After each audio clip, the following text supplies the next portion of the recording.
Hey, this is Lewis from Oxygen, and welcome to another episode of Design Rules, where I talk about simple ways to improve your designs.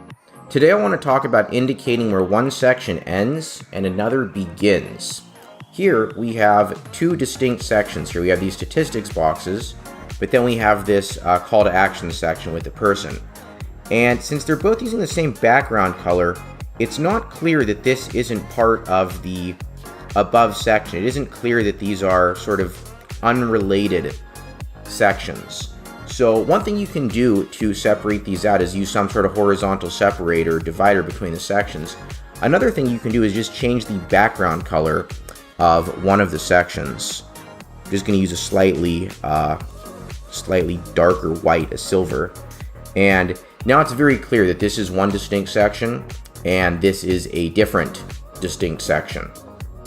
Another mistake is using two sections when you should only use one. Here we have this photography portfolio here, and it's on a different background color as its title and description. So instead of using two distinct sections for content that belongs in a single section, we should place it all in a single section, and then it becomes obvious that these photos are described with this heading. Okay, if you like this tip, check the YouTube description for a link to many more videos just like this one.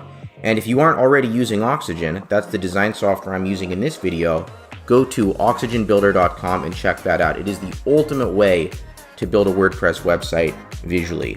Again, this is Lewis from Oxygen, and thank you for watching Design Rules.